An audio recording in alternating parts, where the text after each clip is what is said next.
Bueno, buenas tardes. Parece que hoy hace frío, somos menos. Bueno, hoy vamos en función de algo que charlamos la clase pasada, vamos a ver varios temas, pero que surgen en función de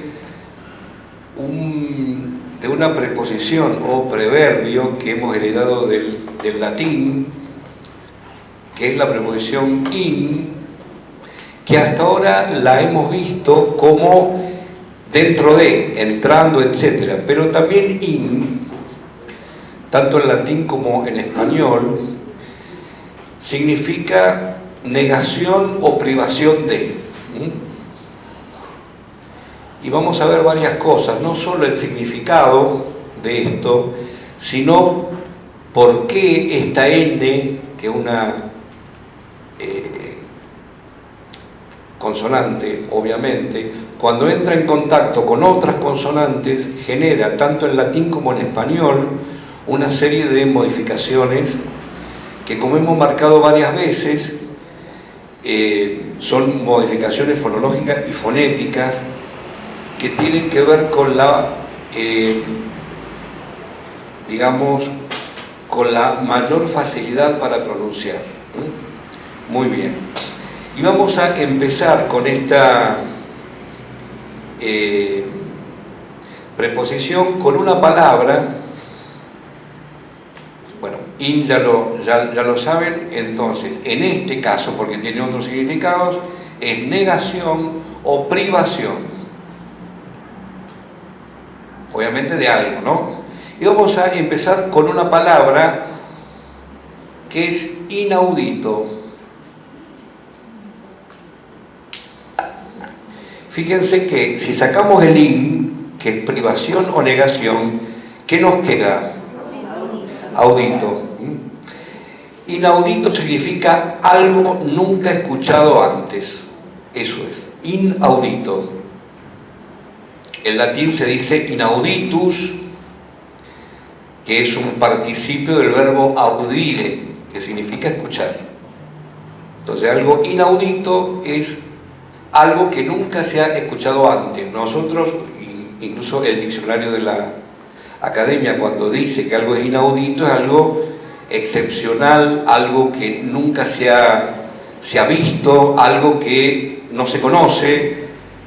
Bueno, en realidad tiene que ver con la percepción, pero no con la visión, sino con la audición, ¿no? Lo inaudito es lo nunca escuchado antes. Y ahora vamos a pasar a otro término que es parecido a este, que es inefable.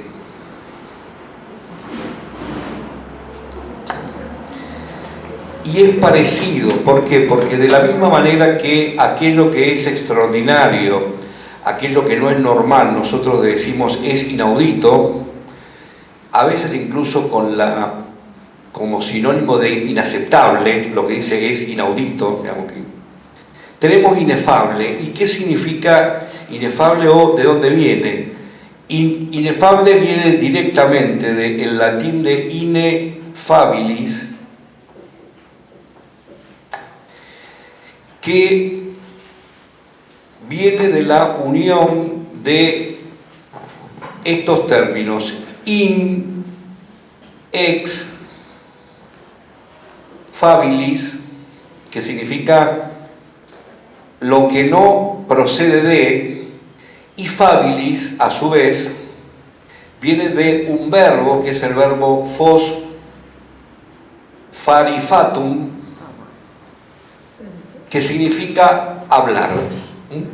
Algo inefable es algo nunca dicho antes.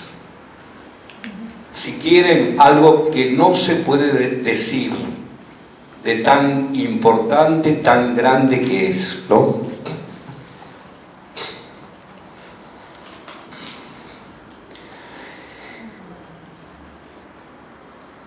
Y hay toda una familia de palabras que viene de este fabilis, de donde viene, ustedes recuerden que lo hemos dicho varias veces,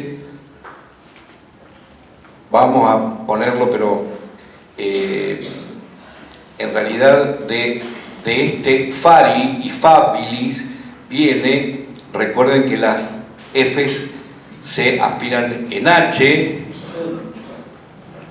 y luego tenemos hablar. De cefatum viene hablar, ¿no? Nuestro hablar, que es uno de los dos verbos que hay en latín. El otro verbo es loquor, de donde viene loquaz y demás, coloquio. Pero esta raíz de lo que se habla y lo que se dice ha sido relativamente productiva, tanto en latín como en español. De inefable, que es aquello de lo que no se puede hablar, en el sentido de que aquello que no se puede contener con las palabras, porque es tan importante, tan grande, que no se puede contener con palabras, ¿no? ¿Cómo, perdón? No se puede expresar, porque es tan grande, igual que inaudito, antes nunca oído, es decir, en tanto algo inabarcable. Bueno, de esta raíz fasfari, hablar, que nos deja o que nos da inefable lo que no se puede decir. Por el contrario, tenemos fábula, que viene del latín fábula, que viene de la misma raíz, fab, y significa aquello que se dice, aquello que se conversa, aquello que se transmite con palabras. De ahí viene nuestra idea de fábula. ¿Qué es una fábula? Algo que se cuenta.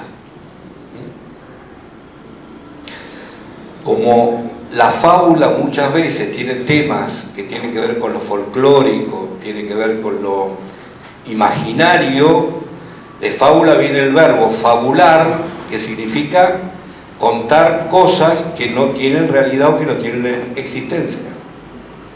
Pero fíjense que tiene que ver con la raíz de hablar. Otra vez, fábula, lo que se cuenta; inefable, aquello que no se puede decir con palabras. Afable, de ad, sí, acá.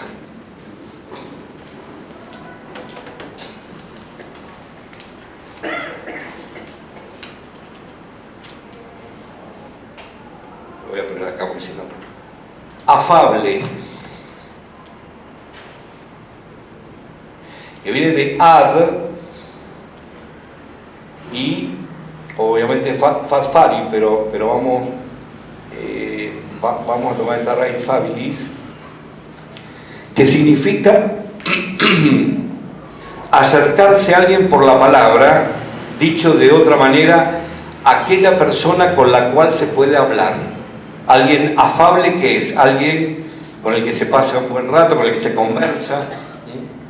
Afable, fábula e inefable, fíjense, tienen la misma raíz, y todo está relacionado con la posibilidad de hablar o de decir las cosas.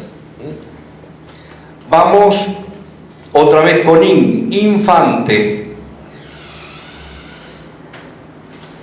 ¿Qué es un infante o qué es la infancia? Aquella persona que no tiene la capacidad de conversar.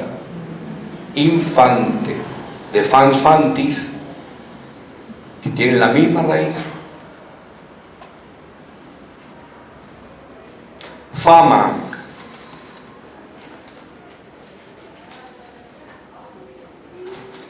fama tiene la misma raíz de fasfari y significa aquella persona de la cual se habla.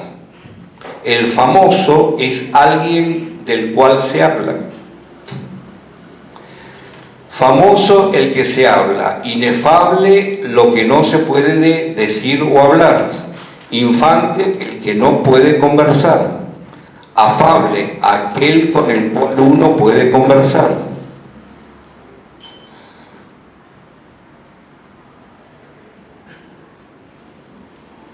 Vamos a otro término que tiene la misma raíz, pero un significado distinto.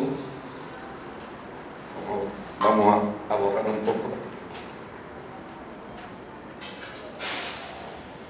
Obviamente, de infante viene infancia, infantil, infantería, que es un grupo de jóvenes que van a la guerra. Y también tenemos este término, fantoche.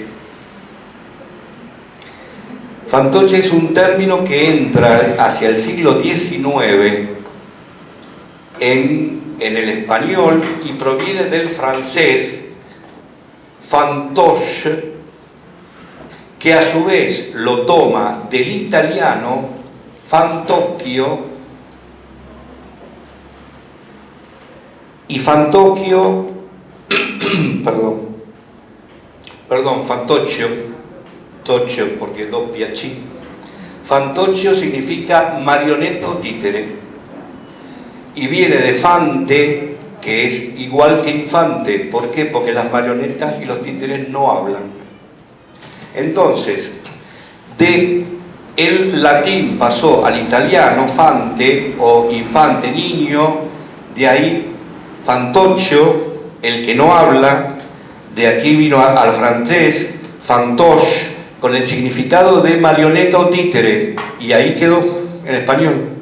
El fantoche es una marioneta, un títere, pero etimológicamente significa el que no habla. Hemos dicho varias veces que el español recibe muchos términos, tanto del italiano como del francés. Recuerden ustedes que hasta el siglo, es decir, hasta el siglo XX prácticamente, había mucho contacto cultural, porque incluso los reinos de Italia, España, estaban muy ligados, y obviamente había contactos también con Francia. Entonces eso se tradujo en términos. A su vez, recuerden que los franceses invaden España, ¿no? Con Napoleón, por ejemplo, ¿no? A su vez, el sur de Italia fue alternativamente reino de la corona de Aragón. También hubo catalanes, es decir, lo que llamaban el reino de las dos Sicilias. Muchas veces fueron reinos de España. Entonces, el intercambio cultural de ese momento, estamos hablando del siglo XVII, XVIII, XIX, incluso antes por el Renacimiento, es de alguna manera similar a lo que pasa contemporáneamente con el inglés y los términos técnicos. Hay mucho préstamo de una lengua a la otra, ¿no? Bien, hay otros términos que surgen de esta raíz, de la raíz de hablar. Por ejemplo, habíamos dicho que tenemos for, fari, fatum, del supino, o de esta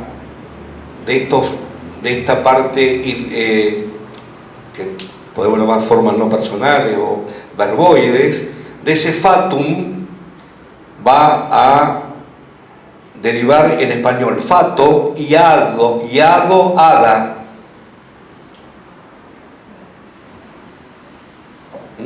Esta F, acuérdense, se transforma en H. ¿Qué es el fato? El fato es el destino en español. Y el hada o el hado, lo deben haber escuchado, es aquella cosa mágica o que tiene que ver con el destino. De fato viene fatal, que nosotros entendemos que significa relativo a la muerte, pero en realidad tiene que ver con el destino. Y el fato también se usa en forma de pero el lunfardo viene del italiano, il fatto, como algo hecho, como un asunto. Claro, un fato es un asunto, pero también es un negocio no tan mostrable, pero ese es italiano, viene de fare, hacer, como nuestro facere, que es igual, porque si ustedes ven facere, esto es latín, facere, bueno, pasa igual al italiano, ¿no? Que como fatto, pero en nosotros esta F se aspira y queda hacer. Y esta idea de lo que tiene que ver con el destino, lo que se habla, es una idea que está muy relacionada desde la antigüedad y llega hasta nosotros con la palabra y con el sentido mágico de la palabra e incluso el sentido divino de la palabra, ¿no? Esto de que la palabra crea el mundo, tanto desde lo mágico como desde lo sagrado. Recuerden cómo empiezan las sagas más antiguas, por ejemplo la Ilíada, canta o musa la cólera del Pélida Aquileo, ¿no? Cólera funesta, etc. Esta idea de cantar o decir con palabras, ¿no? ¿Qué dice, por ejemplo, el Génesis? En el principio era la palabra y la palabra estaba en Dios. In principio erat verbum et verbum erat apud Deo.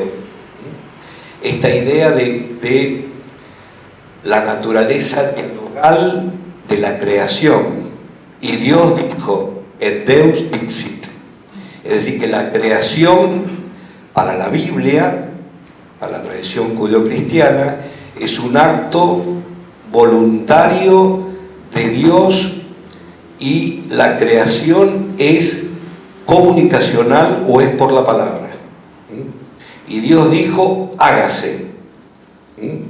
Y la luz se hizo, ¿no? Es decir, que el acto de creación es un acto de palabra, es un acto voluntario de Dios, en este caso, y después lo encontramos en las sagas antiguas, pero también en las más modernas, esta idea de que la palabra, y podemos extender un poco más, la canción o la palabra musical es la que crea mundo, por lo tanto, al crear un mundo, el creador, el poeta, es un Dios. Fíjense los textos, por ejemplo, el Martín Fierro. ¿Cómo empieza el Martín Fierro? Aquí me pongo a cantar al compás de la vihuela, que al hombre que lo desvela una pena extraordinaria, como el ave solitaria, con el cantar se consuela. Y sigue, vengan santos milagreros, vengan todos en mi ayuda, que la lengua se me anude, se me turba la vista, pido mi Dios que me asista en esta ocasión tan dura. Fíjense que el acto del Martín Fierro, lo primero que dice el poeta, que es, aquí me pongo a cantar. Es decir, siempre que voy a hacer un acto extraordinario, un acto mágico, un acto creador, lo hago con la palabra. Recuerden, en todas las sagas, al menos en las occidentales, que tienen todo un valor de lo que en griego se llama el logos, es decir, la palabra, en todas las sagas la magia se hace con palabras. Es decir, independientemente de la acción de mezclar cosas desconocidas, en el sentido de que uno tiene que tener una iniciación acerca de la naturaleza mágica del mundo para poder crear mundo, crear poéticamente, hay que saber la palabra indicada, la palabra justa y el tono y la composición musical justa. Por eso es que todos los embrujos, los encantamientos y las brujerías tienen ritmo, se hacen con verso y tienen que, a su vez, abracadabra, exacto, y a su vez tiene que indicarse la palabra justa en el momento justo. De alguna manera estamos cayendo en una definición antropológica que es la de ritual o rito. ¿Qué es un rito? Un rito es la repetición de una acción siempre idéntica a sí misma, que al repetirse genera un espacio distinto del espacio cotidiano, y la propia acción del ritual lo que hace es santificar el tiempo y el espacio, ¿no? Dicho de otra manera, ustedes deben estar, a lo mejor, sin lugar a dudas, familiarizados con el ritual de la misa, por ejemplo, o del ritual de una oración cualquiera, el rosario, un triduo, etc. Es siempre igual. Esa repetición, que en la misa empieza con la señal de la cruz y termina con ite misa es, la misa ha terminado, ese espacio, independientemente del lugar, la repetición en ese tiempo de lo mismo genera una sacralidad, es decir, me está indicando claramente que ese tiempo es distinto al tiempo que uno transcurre caminando por la calle, por ejemplo. Y eso se hace ¿con qué? Con la repetición de fórmulas que muchas veces se canta, y fórmulas que son siempre iguales. Por eso caemos en el ritual. Esa es la definición de rito. Son fórmulas o procedimientos estandarizados que al repetirse van generando identidad, van generando cultura también. Y en el caso de lo sagrado, lo que hacen es establecer y marcar claramente que ese tiempo y esa acción es un tiempo y una acción sagrada. Y siempre se hace, además de con los signos, con la palabra. Desde muy antiguo, la palabra poética, es un instrumento y un vehículo mágico que crea mundo, lo transmite y lo transforma. Por eso es que las brujas y todo lo demás, al generar magia o al transformar el mundo, lo hacen con la palabra. Ustedes fíjense, cualquier cuento, cualquier saga, hemos visto la del Martín Fierro, la Ilíada, podemos ver la Eneida, siempre hay una acción y una palabra que se expresa, y la historia o el mundo comienza a partir de la expresión de la palabra. Por eso que también la Biblia empieza con una palabra. Esto tiene que ver con el hecho de que en el mundo antiguo no se escribía. A ver, lo primero que surgió fue la palabra. En realidad, sí, lo primero era la palabra, si bien también existe una interacción con la palabra leída, ¿no? Es decir, con lo dado, con lo que se escucha, que se narra o que se lee.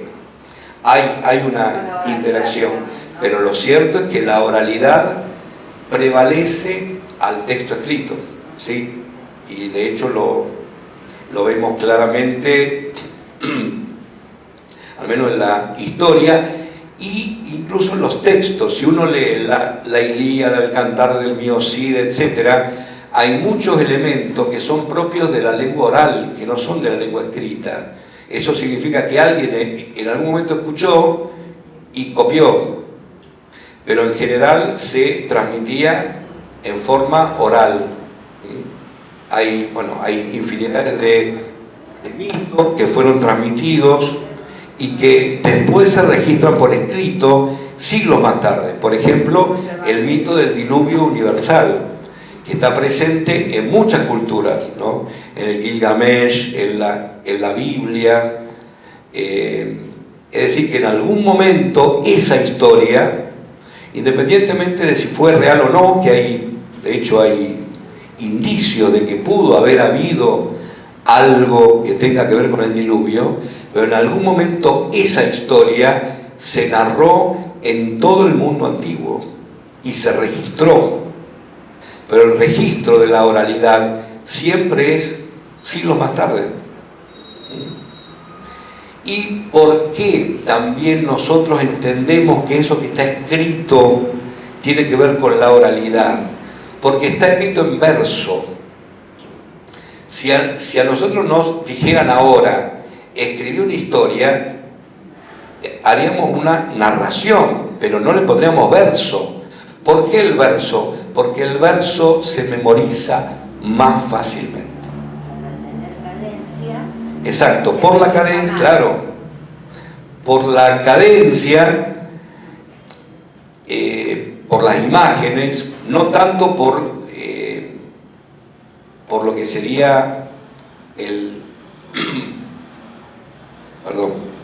no tanto por lo que sería el verso como lo conocemos nosotros, que tiene rima. El verso antiguo tenía pies, no tenía rima como la nuestra, ¿no? Pero si ustedes quieren recordar alguna poesía, empiezan por el primer verso y les salen los otros. ¿Por qué? Porque tiene metro, porque tiene rima, entonces es más fácil de recordar.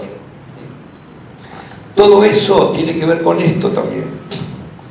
Por eso es que algo inefable, algo que no se puede contar, es tan, si quieren, tan mágico o tan amenazador que no se puede contar, es inefable. Y de la raíz de hablar viene la raíz de fatum, destino, y fatal como aquello que es inexorable. Después viene esto de que fatal tiene que ver con la muerte, pero en realidad fatal tiene que ver con el destino, con eso que fue dicho alguna vez, ¿no? No sé si recuerdan, hay una poesía de Borges que dice: alguien ya contó los días, alguien ya sabe la hora, alguien para quien no hay ni premuras ni demoras. Esa cuestión de que el destino es lo que está y no se cambia, ¿no? Por eso los oráculos. Para saber, ¿Cómo? Por eso Los oráculos. Para saber el destino. Claro, con la trampa de que el oráculo debía ser interpretado. Nunca el oráculo era: a ver, vos te vas a caer mañana a tal hora. No, siempre daban toda una vuelta. Por eso es lo que te dice: nadie se muere en la víspera. Exacto, porque la palabra también, y acá hay toda una cuestión, ¿no? La palabra tiene la capacidad de convencer, ¿no? Estamos hablando de la oratoria o la retórica, la palabra persuasiva, ¿no? La palabra tiene la posibilidad de curar, ¿no? De hecho, hay toda una teoría que es la logoterapia, que tiene que ver con la curación por la palabra. La palabra también mata. Hay también teorías que hablan de los mensajes que se dan con la palabra, ¿no? La palabra de odio es una palabra que mata. Por ejemplo, vos nunca debiste haber nacido. Listo, ya lo mata desde antes de nacer. Y la palabra también puede ser engañosa. Esta cuestión de la mentira, digamos, ¿no? Hay un dicho: si lo dejan hablar, No lo mata nadie. No lo mata nadie, sí. Esta cuestión de la palabra que no dice verdad. ¿Por qué? Bueno, porque se presupone que la palabra siempre dice verdad, pero no es cierto. Digamos, la palabra engañosa, y el oráculo era eso, era decir verdad pero sin decirla, ¿no? Las escrituras dicen también: Dios escribe en líneas torcidas.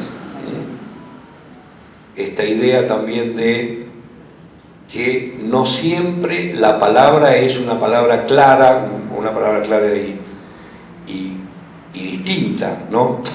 Pero siempre con esta idea de que la palabra tiene algo más, no es solamente decir, tiene algo de mágico, tiene algo de creadora de mundos, ¿no? En lingüística se habla en semántica de verbos creadores de mundo, por ejemplo el verbo imaginar. Si yo digo yo imagino, puedo decir cualquier cosa después, porque ese verbo me habilita a crear un mundo distinto, digamos, ¿no?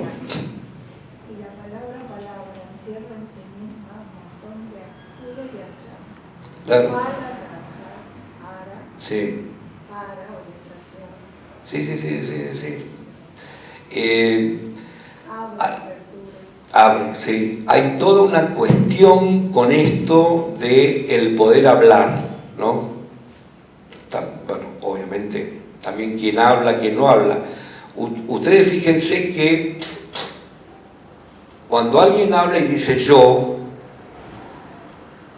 decir yo es asumirse como el que tiene la palabra en ese momento. El que habla siempre es yo. Obviamente puede ser un nosotros, que es asociativo, pero el solo acto de pronunciar palabra implica asumirse como yo, como la primera persona, y convierte al que escucha en un tú, la segunda, y a los que están fuera en un él, ellos, tercera persona. Por eso es que en gramática se habla de primera persona, segunda, y lo tercero, que son los que están fuera del círculo. Y eso es automático por el solo hecho de pronunciar una palabra. Nos estamos asumiendo como sujetos y convirtiendo a los que escuchan en oyentes. Sartre diría, dentro de una cuestión existencialista, nihilista, el hombre constantemente lucha en objetivar al otro, porque cuando habla convierte al que escucha en un objeto. Obviamente los existencialistas cristianos dirían no, es un nosotros, no hay una lucha entre sujeto-objeto, sino una interacción entre sujetos, ¿no? Pero todo